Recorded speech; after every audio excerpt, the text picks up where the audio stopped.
Coming to you from Ekakasini Restaurant Bar out in the city of Durban in KwaZulu-Natal. Welcome to the Art Bulletin and thank you very much for staying with Morning Live. Horse racing will be the main order of today's entertainment calendar both in Johannesburg and Durban. This, as the glitz and glamour that usually hits Durban at this time of the year, also highlights Johannesburg. The Turffontein Race Course will also host the Joburg July. What I'd like to do is give Joburg people an opportunity, for those that can't get down to Durban, to still enjoy the festivities of the racecourse. Our event isn't in a marquee in the centre of the track, which is like Durban. Our event is in the Turffontein room, which is basically a very big function room that can accommodate up to 1,000 people. The decor and the food and the drink and everything is pretty much what you'd expect in Durban in terms of the style and the elegance of a racecourse, and we expect people to dress up, wear nice hats, etc. Artists, bands, vocalists and producers have until Monday to enter the online music search competition. Entrants must submit an original audio track to stand a chance to win a professionally recorded song and a profile package. The online music search is a sort of online competition to give artists the opportunities to get their music heard globally.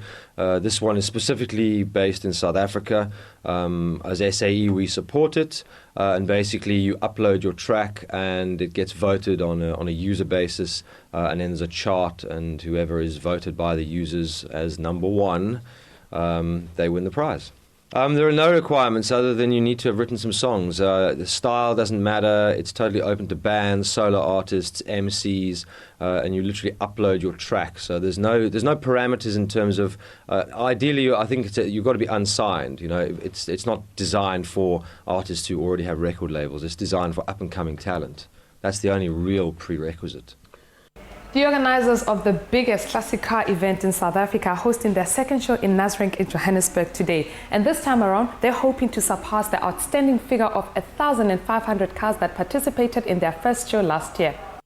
As the show's been going, you can actually see that by the amount of vehicles. We're bringing vehicles from Cape Town, Namibia, Botswana, Rustenburg. We've got all the way coming from Harrismith, Nelspruit, Limpopo. So everyone from everywhere is coming to show off their vehicle, their hard work, or what they've done on their vehicles.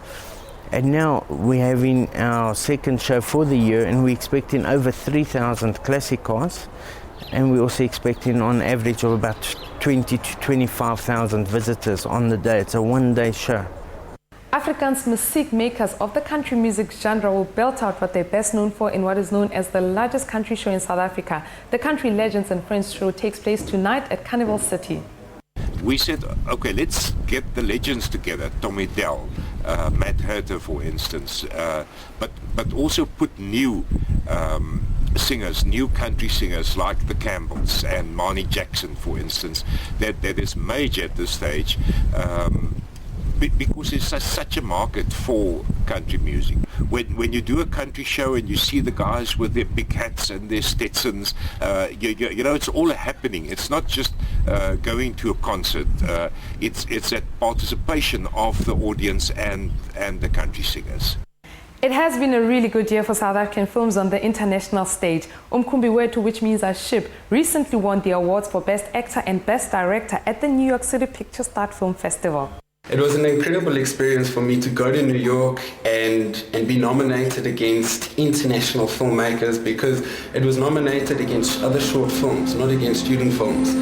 And it was an incredible experience for them to announce the award and say Best Director Garen Campbell, and I walked up onto stage amongst all these people. It was really fantastic for me and for the film. It's about the human condition.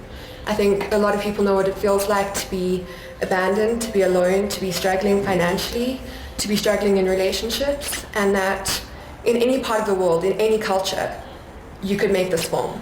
It's about a father and a son. The Cape Town City Ballet will host a tribute show to one of the 20th century most prolific songwriters, Cole Potter. The show is titled Night and Day and will take place at the Playhouse in Durban tomorrow evening. This one is jazz meets cabaret meets tap dancing. Cole Potter is said to have written some of the wittiest and romantic songs ever composed that dominated the American music scene from the 1930s to 1950s. His music continued to be popular, with many of yesteryear and today's musicians recording his songs. The show is named after Porter's most famous song, Night and Day, and has been reviewed as fast-paced, brilliantly choreographed and enchanting.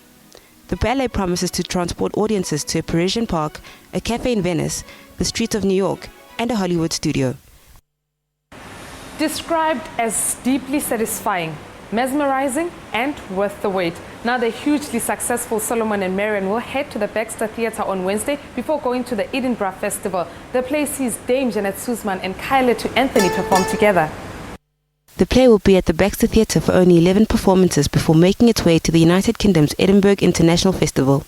The play tells a tale of two injured souls searching for redemption in the fragile post-apartheid South Africa.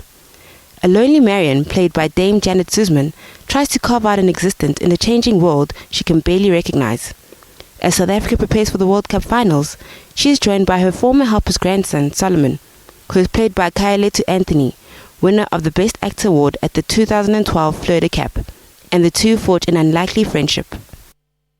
International environmental artist Manav Gupta will host his exhibition titled Unsung Hymns of Clay at the Lavelle Gallery from the 9th of July. He uses his work to highlight issues of climate change and sustainable development. Most people expect to be lectured on environmental issues, but Manav Gupta presents the beauty and vulnerability of nature. In his Unsung Hymns of Clay installation, he presents the complexity of the relationship between nature and man's use of it. Gupta speaks in poetry and visual metaphor through installations and through paintings layered in watercolor, acrylic and oils, communication in light and color and lyrical form, and all that is perceived in nature and how it relates to his soul.